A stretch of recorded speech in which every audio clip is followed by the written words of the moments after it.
Okay, so if you have a linear combination of a cosine and a sine function, there's a result called the harmonic addition theorem, which tells that you can always write these as a single sine function. We'd have to introduce a constant r and another constant alpha inside the sine function. We're going to look at a really neat derivation of this using the complex number definition of cos and sine. So if we start with our original expression, a cos theta plus b sine theta, we're actually going to write cos theta as e to the I theta plus e to the negative I theta all divided by 2. And then similarly for sine theta, we write this as e to the I theta minus e to the negative I theta all divided by 2i. So next we're going to group together our e to the I theta terms and our e to the negative I theta terms. So our e to the I theta terms, we've got 2 here, and if we group these together and factorise, we're going to get our factor will be a over 2, and then we've also got b over 2i. So this is all multiplied by e to the I theta. And now for our e to the negative I theta terms, we get similarly a factor of a over 2, but then it's minus b over 2i, and this is all multiplied by e to the negative I theta. So now, so that we have a common denominator in each of these fractions, we'll just multiply on the top and bottom by an I here, and similarly here, so we get a common denominator of 2i. And we'll actually take out this factor of 2i, so we can rewrite this as, we'll call it b plus ai, so it's the real part, plus the imaginary part, and this gets multiplied by e to the I theta, all divided by 2i. And then here we're going to write this as take away, so we have a positive b, so take away b minus ai, and then we're still multiplying by e to the negative I theta, and we have to divide by this 2i. So if you want to convince yourself, you expand the brackets, especially with the negative here, just to check that this is indeed the same as what we just had in the previous line. So now that we've got our expression looking like this, we can look at these complex numbers, b plus ai and b minus ai. So first of all, we can look at these in modulus argument form. So if we want the modulus of b plus ai or the modulus of b minus ai, we'll just write the modulus of b plus or minus ai is actually going to be the same. So just using Pythagoras then, this is going to be equal to the square root of a squared plus b squared. And we'll call this capital R. So if we define our capital R to be this root a squared plus b squared, this is the modulus of each of these complex numbers. So now if we look at the argument of b plus ai, we'll come back to this in a bit more detail later, but let's just define the argument of b plus ai to be equal to alpha. So then when we look at this complex number b minus ai, let's just look at these two complex numbers on a picture together, because they're conjugates of each other. We've got plus ai and we've got minus ai. So let's imagine one of them was here, then with the b minus ai would be down here. So they would have almost the same argument, it would just be the negative of the other complex numbers argument. And this would be the same whichever quadrant we were in. So if we were in this quadrant here and the conjugate was down here, you would have the same phenomenon that the argument of one would be the negative of the argument of the other. So then we can say that the argument of b plus ai, if this is defined to be alpha, then the argument of b minus ai, this has got to be the negative of alpha. So now we're ready to put b plus and minus ai into modulus argument form, and then we can deduce this result, and then we'll come back to what actually is this alpha at the end. So now if we put these complex numbers, b plus ai and b minus ai, into modulus argument form, first of all we've got for b plus ai the modulus is r, and its argument is this value alpha, which we'll come back to later. And this is still being multiplied by e to the I theta over 2i, and for our second term we know that the b minus ai has modulus r, and this, because it's the conjugate of b plus ai, has argument negative alpha, so we have e to the negative I times alpha, and this is still being multiplied by e to the negative I theta over 2i again.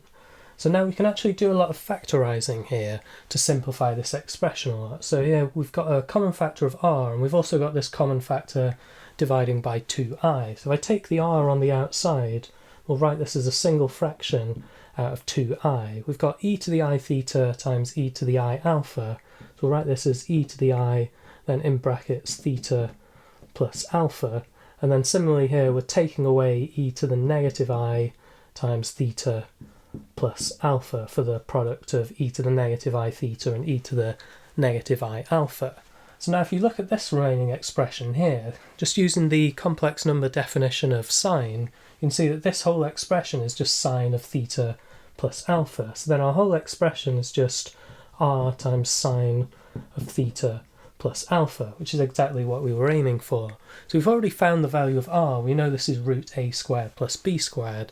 So now we're ready to tackle what actually is the value of alpha. So how is this related to our a, b and our thetas?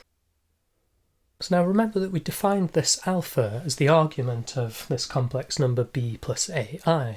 Then we also deduced that the negative alpha is the argument of b minus ai, just because they're conjugates of each other. So what can we actually say about alpha? Well, let's draw a picture. We'll start in the case where b and a are both positive, first of all. So to draw this complex number b plus ai, we'd have b would take us across and a would take us up. So we get a nice right angle triangle picture like this. We've got lengths a and b, and this angle here is actually our argument going around from the positive real axis up to our complex number. So this would just be alpha, our argument. So then you can see, just using some simple trigonometry, the opposite divided by the adjacent, that you've got tan alpha is a over b. And it actually turns out that whether b and a are both positive, or if they're both negative, or if one's positive and the other one's negative, it's always going to be true that tan alpha is a over b. So this is how we characterise for this expression. We know what r is. This is just root a squared plus b squared. And how do we work out what alpha is? Well, we just know that tan alpha is going to be a over b. So we won't look at all four cases. We'll just have a quick look at what happens in the picture when b and a are both negative, so you can see what to do in the other cases where one's positive and the other one's negative. So if we draw a picture of our complex number b plus ai where they're both negative, so b is negative and takes us to the left, and then a is negative and takes us down. So we still have a right angled triangle, but first of all our distances here, our distances need to be positive, so our distances are actually the negative of a, and this distance is the negative of b. And we do have an angle here, but this angle isn't our argument. This angle, we'll just call this beta. So thinking about what the actual angle is with the actual distances, we can still say that tan of this beta is the opposite over the adjacent, so negative a over negative b, which is the same as a over b. But then let's think what actually is the argument here. So if I draw in, this is the origin, we've got our positive real line here. So when we go around clockwise underneath the positive real line, we're going to get a negative value for our argument. So we could go round, we could actually go half a turn, so we go pi radians clockwise underneath. So this would give us a contribution of negative pi. So we say our argument alpha is negative pi, then that's gone too far. We need to add this beta back to get back to where our complex number actually is. So alpha is going to be negative pi plus beta.